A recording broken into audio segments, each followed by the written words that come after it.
Hey everyone, thanks for clicking onto the video. Before we start things, I just want to say that we are currently on the road to 500 subscribers. So, in celebration of that, I'm going to be doing a free giveaway of one copy of WWE Battlegrounds on a console of your choice, whether it be a PlayStation 4, Nintendo Switch or Xbox One. And all you have to do to enter it is simply click that subscribe button, tap the bell icon, and once we hit that magic number of 500 subscribers, I'll be doing the video to announce the winner. So, thanks for listening and please enjoy the video.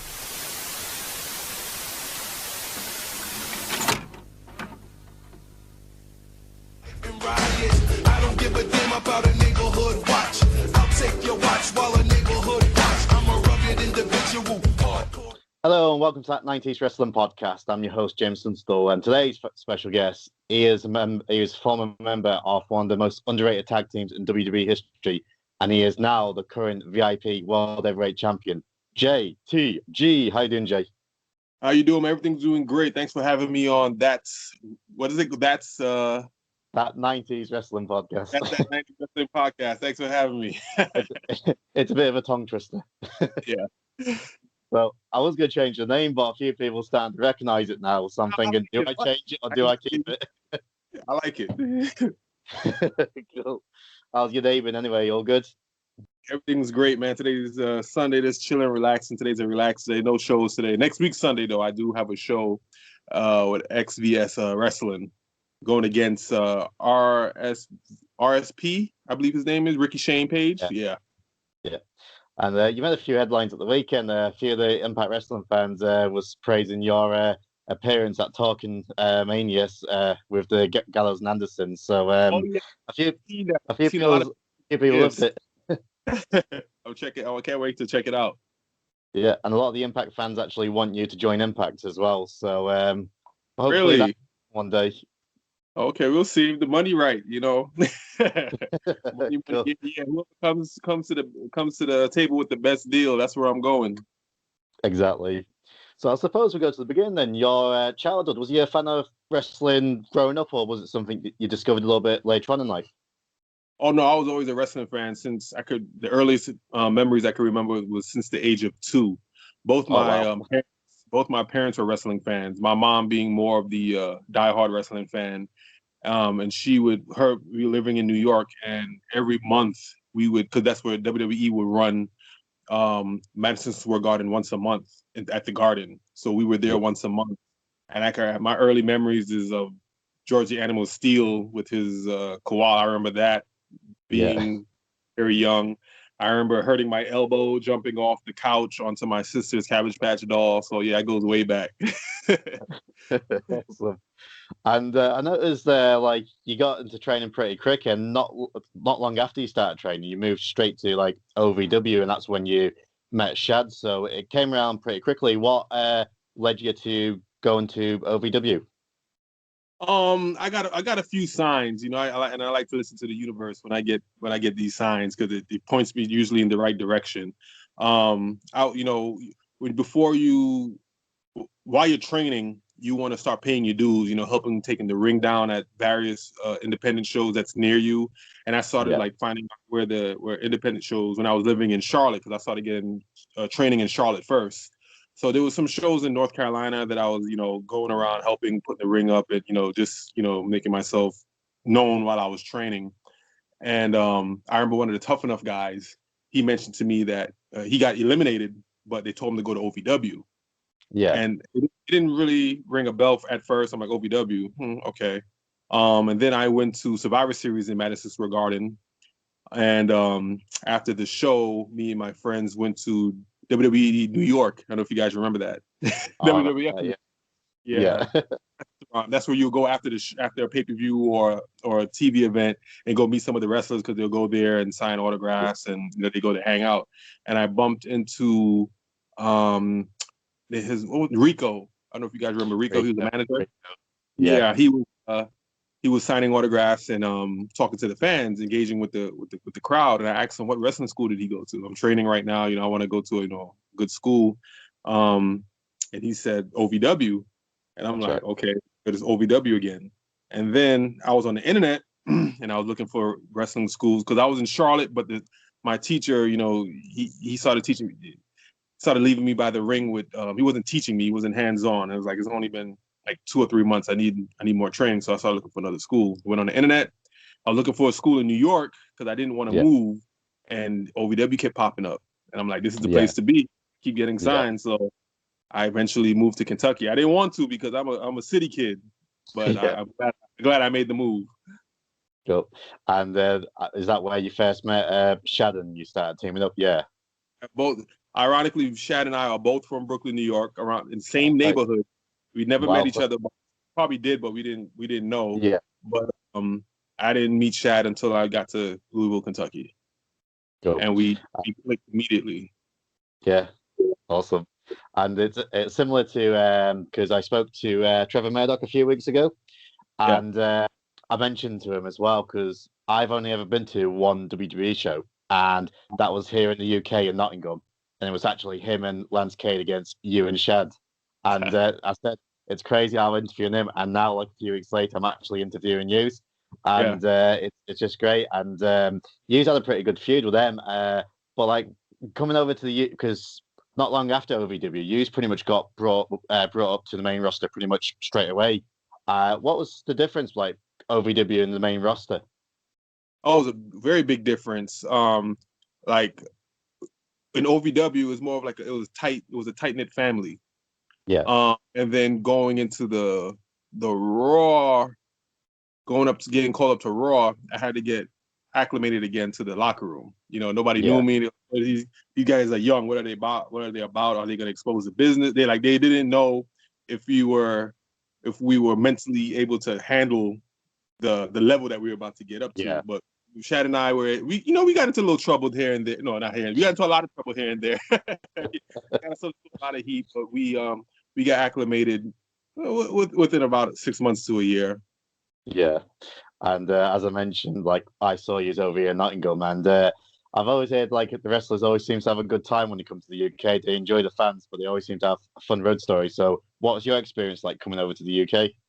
Oh man, I love performing in the UK. The crowd there is way more intense than the US. I guess it's because you guys don't get WWE year round like they do here in the US. The crowd is very more vocal, so I love you guys for that. The soccer chants, I love it. You guys even express the day after WrestleMania. You guys make yourselves known. That's what performers, they love performing. When they go after WrestleMania, the Raw, you know, they look forward to wrestling in front of that crowd again. So you guys do add to that. And also, what was the next question you asked me? Any fun stories while traveling, like in between the my first UK tour. Oh man, Shad and I, the initiation. We had to drink a lot of beer. I put this story in my book, in my second book, about how we drunk. Shad actually threw up all over the bus. Yeah, because we drank a lot. That our first UK tour. Oh, cool. And one of the first like fun segments I saw you in was when Lita retired and you sold off all her items. What was going through your heads like when you were doing that segment? Was it like we just grow with it, or was you given like any advice before you went out? What, the Lita? You talking about the Lita? The Lita segment. Was that Survivor Series? I think it was just after Survivor Series when she retired, and basically you sold off like all her items and like the bag and stuff, like in the ring. It was Survivor Series, yeah. No, you know what we were doing. We rehearsed that, and some of it was ad lib. You know, we had we had to make some stuff up on the fly, but we didn't want to. We wanted to push the envelope, but we didn't want to get into too much trouble for it. Yeah. But yeah, that was a lot of fun doing that. We at first when we got the script, you know, we didn't think Lita would approve of it, you know, because it was like her send off. You know, usually when someone they have like a glorious send off. This was a Cryme Tyme Cryme Tyme send off, and we went over it with Lita, and then we, Chad asked, are you cool with this? We don't have to do this if you don't want to. No, she's like, cool, let's have fun. We were like, okay, because we picked up on something on her energy, but she was cool with it and she rolled with the punches, and we made the best out of the that segment. Yeah, cool. And you left WE for like a couple of months basically, but then you came back and soon as you come back, you was pretty much put into like a big angle where John Cena, like CTC, and what was the plans? Because I think he got called off because he suffered an injury. But what was the original plans for Cryme Tyme Nation? I have no idea. I didn't even know they were gonna put John Cena with us until the day of. The day we destroyed the limo. That's the day I found out.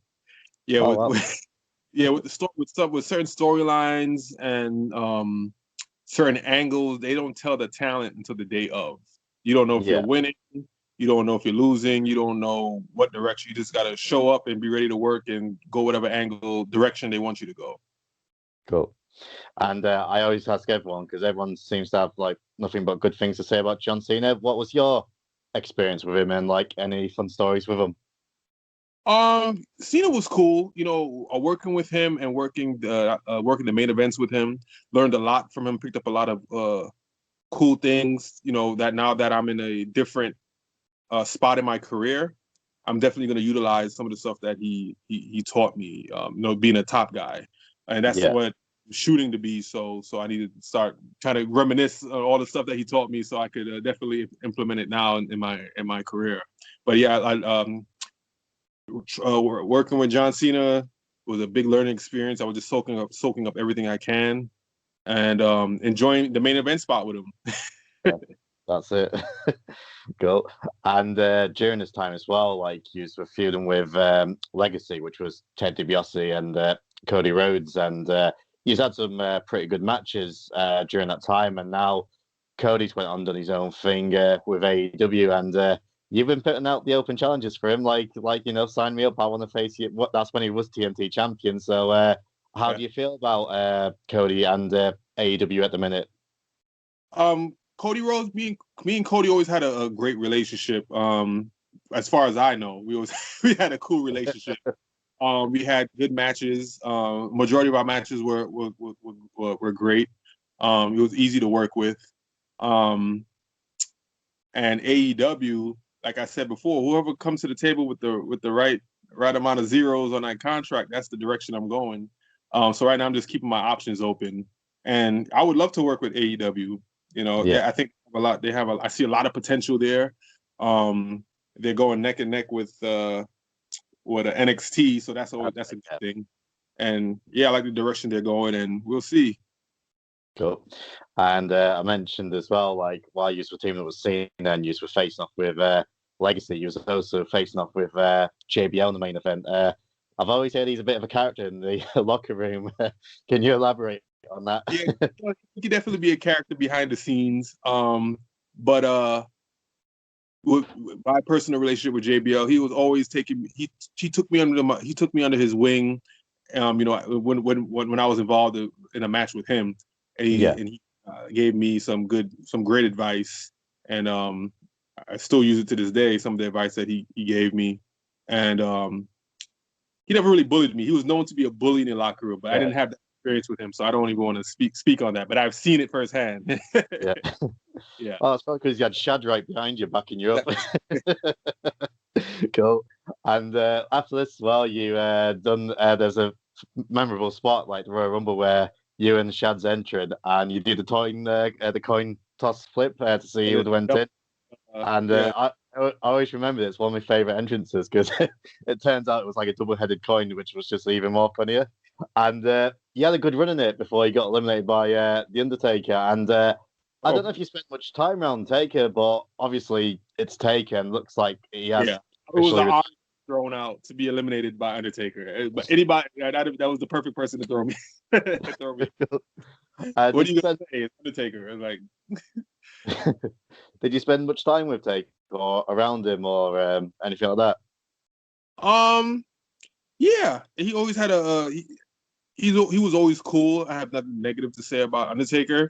He did carry like a aura about him, and it was like, it's hard to explain. I don't know if you ever seen Dave Chappelle, and he was Charlie Murphy was talking about Prince's aura, like you could just feel it. That's how I felt about Taker. When you would be like, you'll feel something, and you turn around and you say, "Oh, it's Undertaker," and it's like, "Oh wow, got the chills." It's crazy. Like energy is real. Cool. And after this as well, obviously you've done a backstage segment at Mania, which was pretty fun, and then you got drafted to SmackDown. So, what was the big? Is there a big difference? Because I've heard people say this, like quite a big difference behind the scenes, like working in Raw and working on SmackDown. And did you find that the case when you changed the shows? The locker room. That's about it. Yeah. Everything else is the same. It's just the locker rooms. Who's the top guy? Who's running the locker room?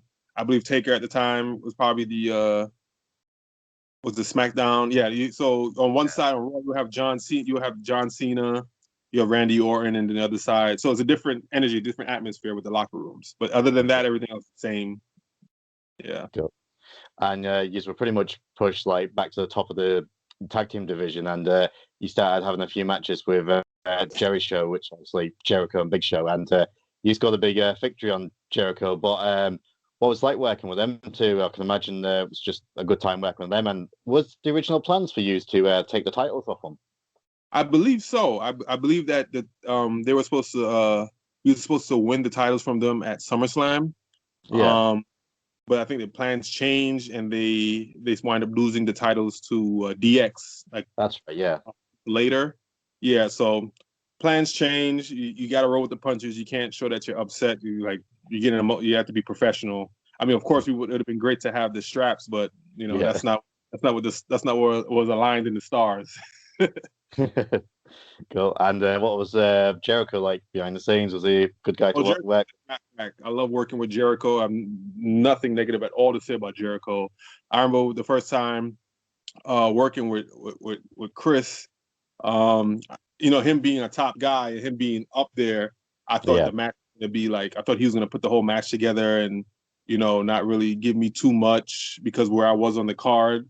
But when we got to putting the match together, he was pretty much like, all right, whatever you want to do, let me hear it.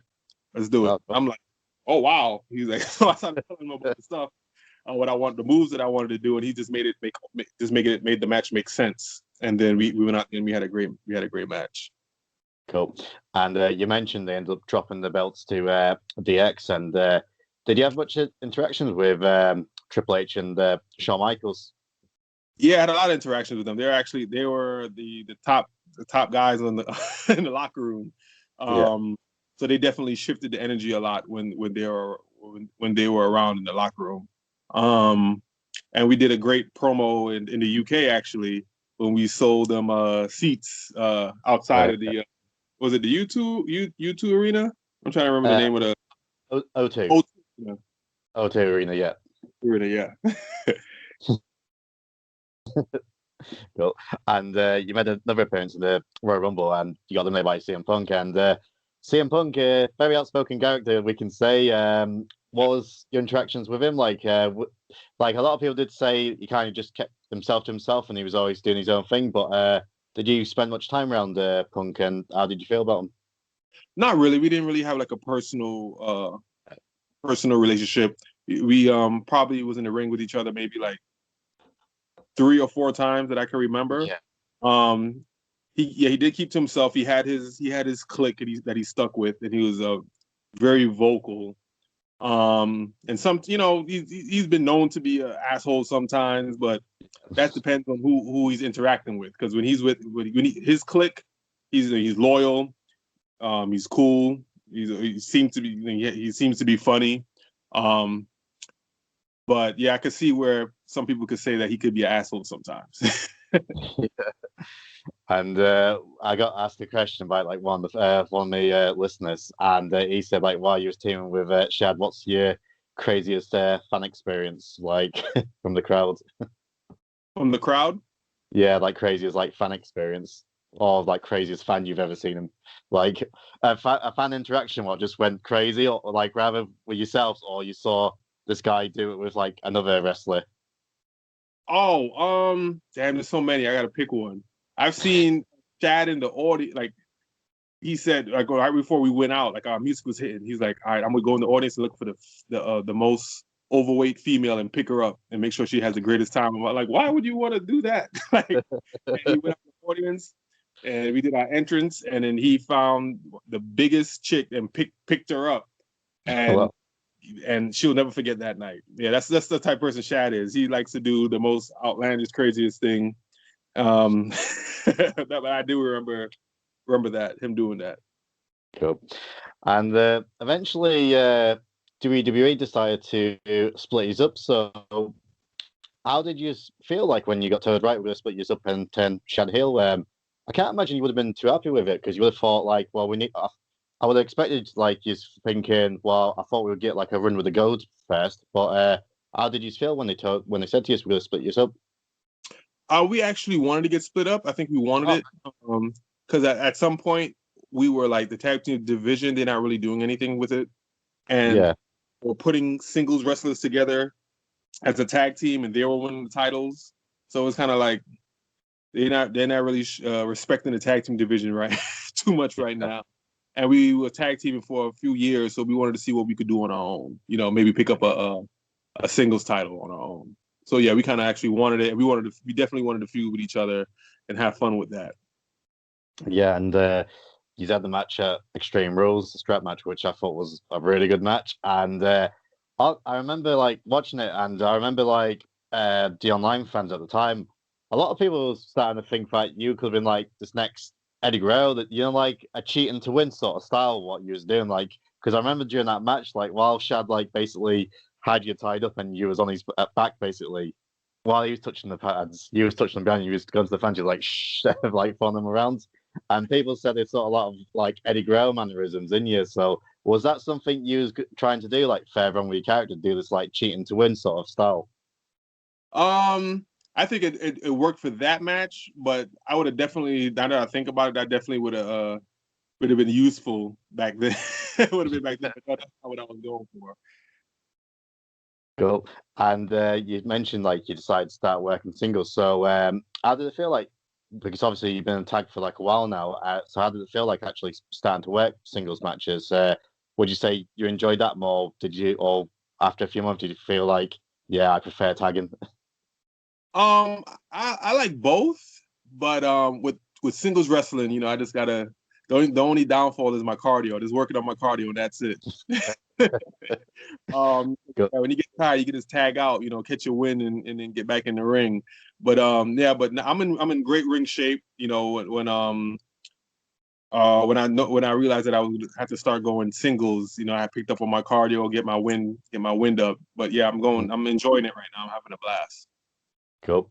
And eventually they released Shad later on that year, so obviously it was a shock to him, but how much of a shock was it to you? Because I know that not long after you finished your feud, they sent him back down to developmental to start working on a few more skills. So was you shocked when they actually released him? I wasn't really shocked because I know he wasn't happy with being set down, and they weren't using him to his full capabilities. So I kind of felt that it was coming. So it wasn't a big shock. Yeah, it was disappointing, but it wasn't a shock. Yeah, and not long after as well, you started doing NXT. You was one of the pros. So was it? How did it feel like working, like I suppose the original conception of NXT with the rookies and the pros? How much fun did you have doing that? Yeah. Being a rookie was definitely fun. We didn't know exactly where they were going with it. Yeah, because it started off as one way and it ended another way. It went a totally different direction. Like my rookie got eliminated. Me being my rookie, I was still on the show. They put me with Darren, so I was his bet now. But yeah, that show was a lot of fun because I was able to get on the microphone more, and show that I could rock a mic. And I think I watched you do another interview. I think you mentioned that you and Darren wanted to do like a new tag team. What was the concept for the tag team again? For like my listeners, we were gonna be like Hollywood boys. Like we were both from living in LA. Like we were gonna be like the what do they call them? Like models. We was gonna call ourselves. You know they have divas. We was gonna call ourselves divos. Come up with jackets and shades and just be like very prima donna-ish. Cool. So I'm surprised I think because I suppose would have been like another version of like say Eminem when it was like Mercury and Nitro and Selena. Eminem, yeah. Cool. And I know one of the stories they started doing as well was Alicia Fox joined you, and she gave you basically like a new makeover. So, what's the biggest difference working jeans and working trunks? I can tell you right now, working in trunks is a lot more freedom. Yeah. I do miss things because I love representing New York in that way, but it's way more comfortable and much more lighter. I could get my drop kicks are much higher now. Yeah. Cool. And we had to mention it because it's been asked a few times. The famous spot with Santino and the Cobra. So when he struck it, like the way you played it was so great. So what was going through your head, like, is to take it the way you did? So I had worked Santino previously before, and he gave me the Cobra, and I did a ridiculous sell for that too. So I wanted to outdo myself. I didn't want to do the same sell, and I tried to come up with the most outrageous sell I could think of, and that came to mind, and I executed it perfectly. And unfortunately, that was my last. That was my last match. Really? I didn't know that. Yeah, that was my last match at WWE. I got in trouble for that. Did you? Yeah. Man, that's crazy. I thought like the boys in the back would have like popped for it because it was just such a great sell. So standing ovation when I came from behind the curtains. But I heard somebody in the office didn't like it. I don't know. Oh well. Yeah. Cool. And I suppose they're like one of the guys to talk about, Vince McMahon. So I don't know if you had much interactions with him, but if you did, what was he like? I kept everything business with Vince. So I had a comfortable, open relationship with Vince. If I had something on my mind that was business, I had no problem going to him. His door was always open. You know, if he's available, you know, sometimes he will have a line. You could just always come, you know, swing back around. But he was open to hear what you had to say and think about it and get back to you. Yeah. But he never yelled or scolded me, or, you know, I never really made him piss, you know, so I don't have any negative interactions with Vince. Was there anyone ever went to his office and came back crying, basically, after it? I wouldn't say crying, but I've seen them with their head down sometimes, yeah. I've seen them yell at wrestlers before. I definitely didn't want to be in their shoes. Wow, I can only imagine what it's like to see when you see his promos like on TV. So I can only imagine like when he's not scripted, what he's like. When he cuts a promo on you, he cuts deep. And I was like, oh, I hope I'm never on the other end of that, catching one of those those scoldings. And you mentioned like you got released not long straight after that Santino match. But what's it like? Because I spoke recently to Orlando Colon, Epico.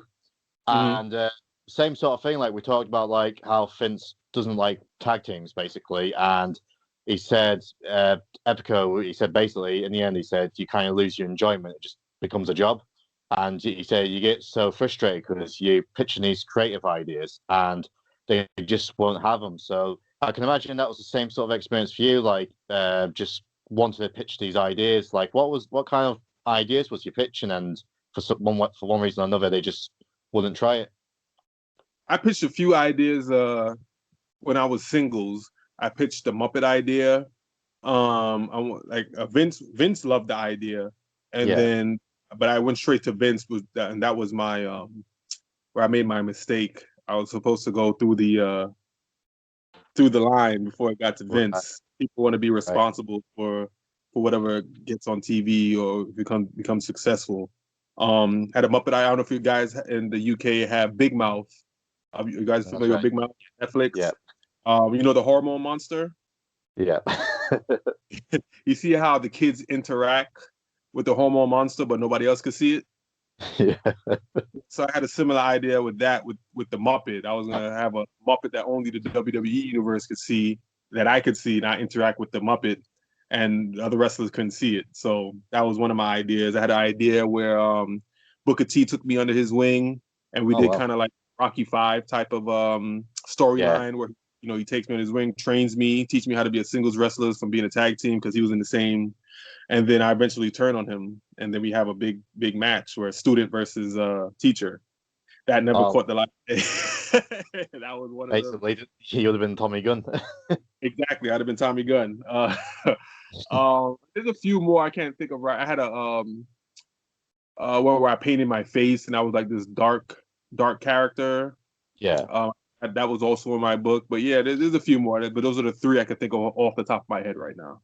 Yeah, because I think a lot of fans, like, they generally do think that a lot of the wrestlers just shows up to there and they haven't got passion. But what they don't understand, like for yourself, for example, and like the wrestlers who I've spoken to, there's so many of them was frustrated just sitting around, and they want to be on TV, they want to be on SmackDown and Raw, and keep pitching these ideas. Unfortunately, like, management doesn't seem to, they only want to use certain people, I suppose, and not like everyone. Yeah. But so eventually you left and you reunited with Shad on the Indies. So I can imagine, like, that was just like such a great thing. Just like, right, get back into a routine and start tagging with Shad and start doing the business on the Indies. Yeah, our bookings went up. We did Shad JTG. There was a Cryme Tyme. We did our Cryme Tyme tour, and we were busy up until COVID hit. We had a lot of shows coming up, and we were actually excited to go to Africa. We had some shows in Africa, and because of COVID, we canceled. Yeah. Yeah, it's COVID's just been such a terrible thing. It's I just got 2 more shows canceled because of COVID. Because they're saying the numbers are going up. I'm like, ugh, like this thing is ridiculous. It's getting out of hand now. Yeah, well, we had our lockdown like in April. We got locked down for like 12 weeks or whatever it was. But now, like, we're back into lockdown again over here. So we've been back in lockdown for about like December 2nd. No chance. It looks like we're going to be in lockdown till New Year, I personally think. So it's just put a standstill in like the whole country, and it's just terrible. And yeah, it's pretty crap, to be fair.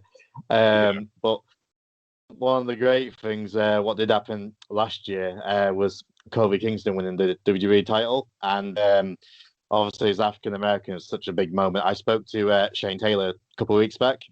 Great chat to him, and we spoke about it. And we spoke about the video with Shad and the MVP watching Kofi like in the bar and that. So how did it seeing like Kofi finally winning the big one? It was great. They were at the bar, but I was sitting front row. I had to be there front row to see Kofi win the title. Yeah, I was sitting front row, and I definitely got goosebumps that night, and I was very proud to see my boy with the title.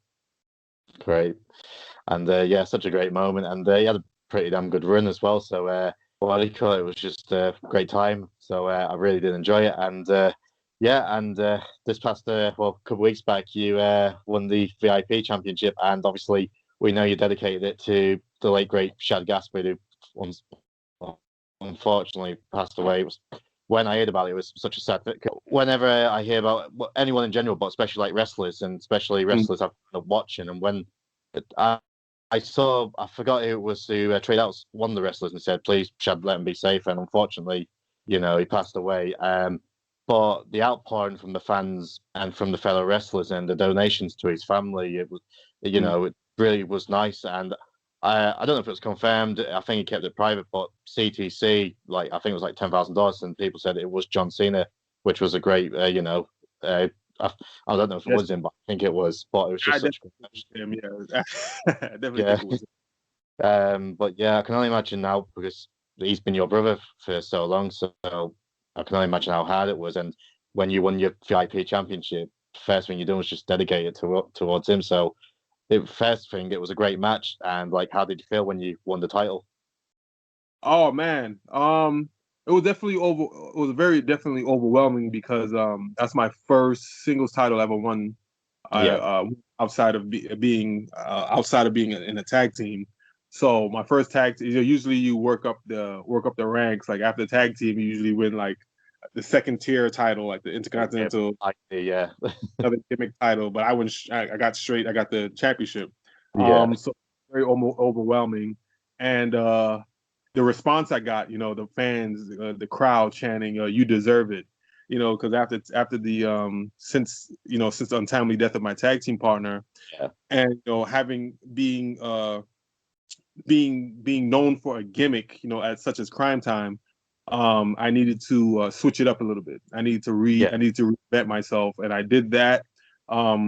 Totally different from what people have known me for when I was in WWE. You know, they know me for the braids. I didn't have a beard. I was much smaller, and I had the jeans and the Timbs on, and I did a totally 360. Got the beard, cut my hair. I'm like 245 right now, 250. Yeah, you've gone big. and I'm in trunks, and I got all same Brooklyn swag, you know. And but yeah. Cool. And I'm pretty sure we're going to be seeing you on mainstream TV again pretty soon. So rather it be AEW, WWE, Impact, wherever, See. Ring of Honor, man. I would love to see you in Ring of Honor. I reckon that'd be a pretty sweet deal, you being there. Yeah, whoever knocks on the door first, we'll see. Awesome. So I've got a few more questions before we let you go, because I know you're a busy man. So one of the questions have been asked: who is your favorite tag team to work against? Favorite tag team to work against would definitely have to be. I had a lot of fun with Jericho and Big Show, but I did enjoy working with the Hart Dynasty. Hart Dynasty, yeah, cool. And your favorite singles match ever? Favorite singles match, against Chris Jericho. Working him on SmackDown and going over, that caught me off guard too. Cool. And someone did ask me, I don't know if you kind of answered it earlier, but I'll ask you again, your funniest road story. Funniest road story. Yeah, again, there's so many. I'm trying to pick one. That's PG. Oh, you can go 14, TV 14, whatever you want on this show. Favorite road story. I remember all of us going to, it was a bunch of wrestlers after a show. It was like in some no-name town. I don't even remember the name of the town, but we went to a strip club, and we were just having a good time. We wasn't really, we were the strippers were there, but we weren't really paying too much attention to them because we just wanted to hang out and have a drink after the show. Yeah. And I just remember us being all there, and then like they wanted our attention. They're like, you guys are like, these are big guys. I'm not sure if we were wrestlers, but they figured we did something because we were big, and they were doing some crazy stuff in front of us to get our attention. And it was like, all right, guys, let's focus on the females. And they started doing, I don't want to say it all, but they started doing some crazy stuff on the stage, and we wanted them to stop. But I remember Umaga, he noticed how it was uncomfortable, and he kept throwing more money for them to do what they were doing on the stage. And we're like, could you please stop? Like, you don't want to see this anymore. I go, okay, I ain't gonna do it no more. And he pulled out another 20 and threw it on the stage. We're like, oh gosh. Encouraging the strippers to be awkward, if that's the word I'm gonna use. And they weren't that attractive, to tell you the truth too. That's why we wanted them to leave, because they weren't that attractive. That's why you drink beer, man. The beer goggles. That's why you drink. That's why you drink. Well, Jay, it's been an absolute pleasure to have you on the show. Like I said, I think when was this? 2006. I think I went to Nottingham to see you. So the fact that, like I said to Trevor Murdoch, saw him 14 years ago.